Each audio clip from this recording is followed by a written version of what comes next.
For all your t-shirt needs, check out TeePublic's Killer Selection. Follow the link in the description.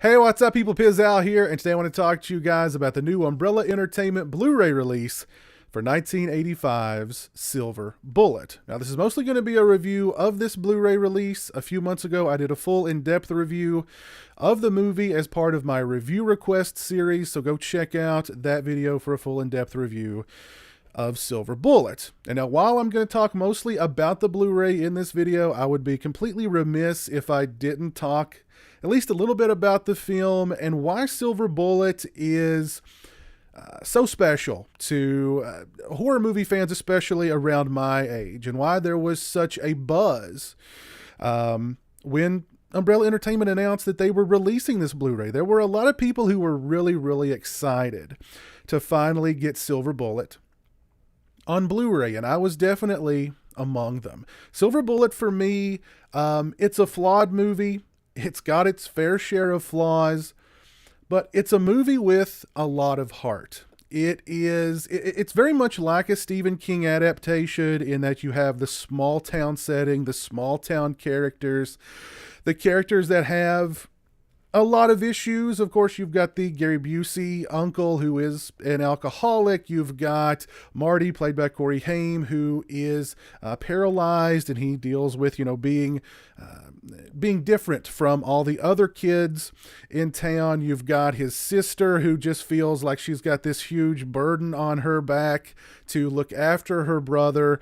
You've got all these really kind of flawed characters in this movie, very Stephen King type characters. And then you have the character of, and this is kind of going to be a spoiler, but I'm assuming that you guys have probably already seen Silver Bullet, at least I'm hoping so. Spoiler ahead, but you have the character of Reverend Lowe, who is the town reverend. He is also the werewolf in this film, and he has to deal with being a man of God and at the same time being a monster who once a month goes out and kills people. However, he kills the immoral people. He kills the local drunk. He kills a woman who is about to commit suicide. He's a werewolf with a moral compass. But very much a Stephen King adaptation. And I love all the characters in this movie, including Reverend Lowe. I love his sort of, his being conflicted over being, again, a man of God and a monster. And Corey Haim, I've talked about Corey Haim on this channel in the past.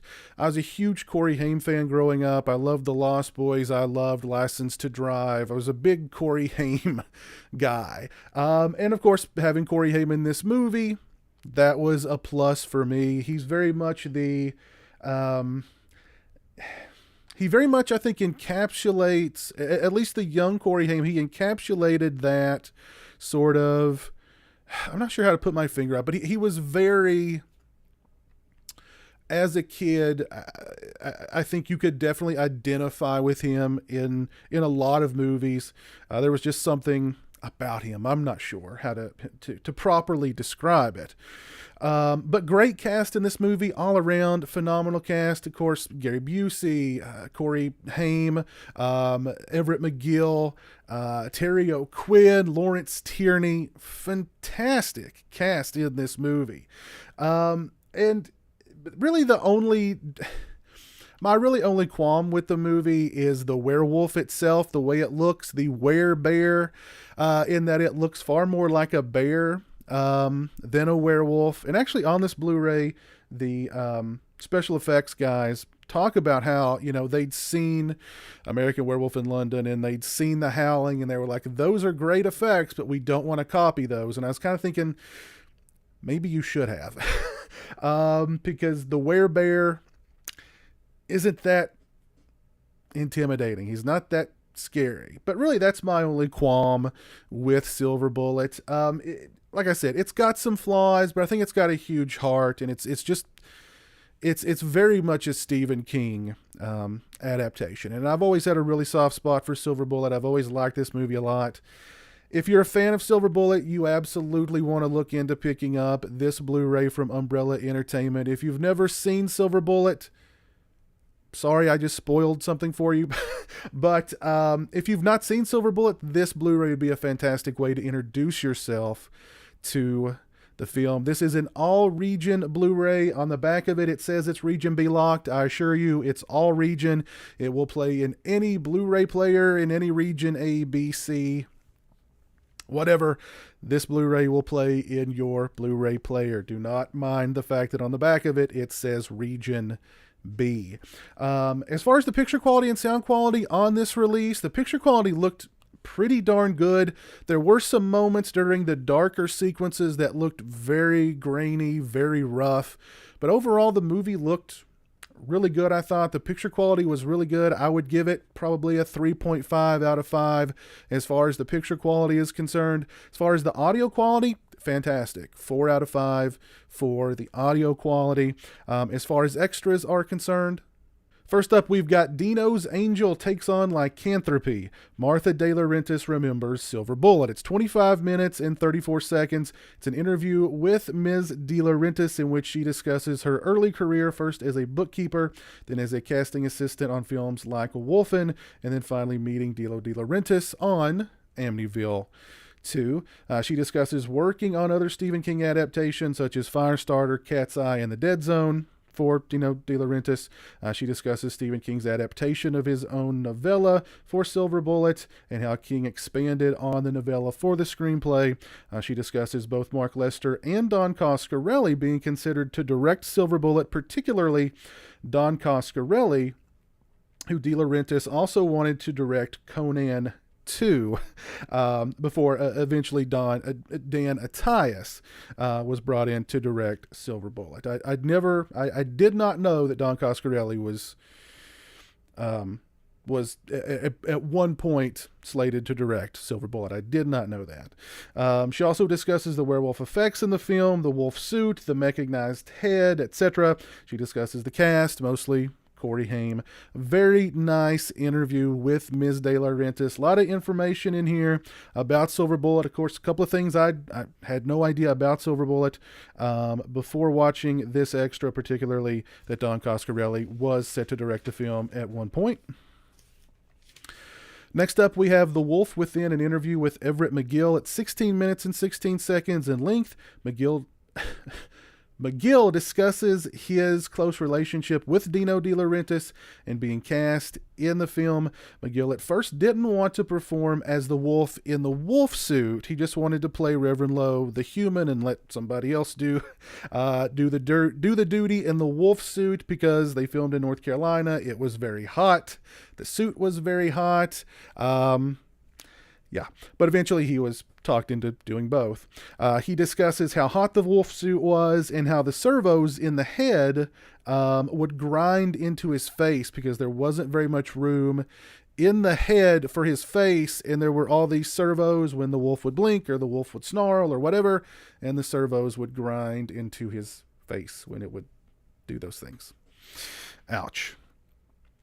He discusses working with the cast, including Corey Haim and Gary Busey, both of whom McGill says had darker sides.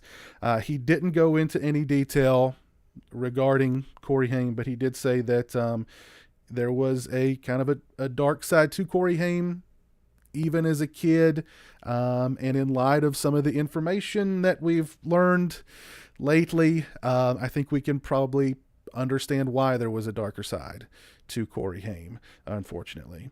Mr. McGill discusses the lasting impact of Silver Bullet and the fanfare for the film and why it's been able to withstand the test of time. Very nice interview with Mr. McGill. Next up, we have Full Moon Fever interviews with special effects artists Michael McCracken Jr. and Matthew Mungle. It's 21 minutes and 4 seconds in length. They discuss being hired to work on Silver Bullet and how they were inspired by The Howling and American Werewolf in London, but they did not want to copy anything that those films had done. unfortunately. They discuss the original design of the werewolf, which looked way too bear-like, and it was actually referred to on the set as the werebear, which caused a fight between Dilo De Laurentiis and werewolf designer Carlo Lombaldi. They discuss the decapitation at the beginning of the film, the werewolf church service, awesome sequence. They also say that one of the cast members, an unnamed cast member who took part in the werewolf church service, said that he would wear his werewolf makeup home and go to adult parties, and that the women loved his werewolf makeup. They loved the hair, they loved the snout, they loved the fangs. Teach their own. Very nice, really entertaining interview with Mr. McCracken Jr. and Mr. Mungle. We have an isolated score. We have isolated score selections and an audio interview with composer Jay Chataway. We get a theatrical trailer, a TV spot, a radio spot, and an image gallery. We also get a commentary with director Dan Attias, moderated by Michael Felsher. I watched and listened to about 30 minutes of the movie with the commentary. Attias discusses being hired to direct the film. He had no idea that Don Coscarelli was involved in it in any way before he was brought on. He discusses casting the film, having to fight in order to cast Gary Busey because of Gary Busey's reputation. And he actually says that Gary Busey was more childlike than Corey Haim on the set of Silver Bullet, that Gary Busey needed far more directing and director's support than Corey Haim. Thought that was interesting. He discusses shooting the film in North Carolina and much more. Very nice commentary with Mr. Attias and Mr. Felsher, at least for the 30 to 35 minutes of the film that I watched with the commentary. This is a very nice Blu-ray release for Silver Bullet from the fine folks over at Umbrella Entertainment. I neglected to mention the new cover art there, which is very nice as well. And we have a reversible sleeve inside with the original poster art right there. But this is an excellent release for Silver Bullet. The picture quality and the sound quality are both very good, and we get some really nice extras on this release as well. If you're a fan of Silver Bullet, by all means, go out and pick up this Blu-ray release and add it to your collection. If you've never seen Silver Bullet, this Blu-ray release would be an excellent way to introduce yourself to the film. I highly recommend Silver Bullet the movie, and I highly recommend this Blu-ray release from Umbrella Entertainment. If you've seen Silver Bullet, or if you've already picked up this Blu-ray release from Umbrella, please let me know your thoughts on both down in the comments section below. If you've not entered my 10K subscriber giveaway, in which I'm giving away a $100 Amazon gift card, the new Friday the 13th 8-disc Blu-ray set, or your choice of a hand-painted hockey mask or shirt from my TeePublic store, follow the link in the description and enter today. If you like this video, please leave it a thumbs up. If you're not following me on social media, those links are in the description. They're also right around here. As always, thanks so much for watching. I really appreciate it. Take care, and until next time, peace. Join the $1 a month club and help support my channel on Patreon. Thank you to my current patrons, Turi Delamore, Richard Mead, Jeremiah Lambert, Johnny Yeager, Orc 145626, Derek Jana, Farron Sutton, and Robert Sobel.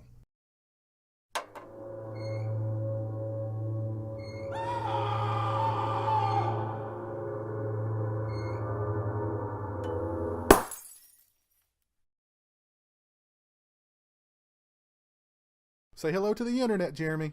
Hello to the internet.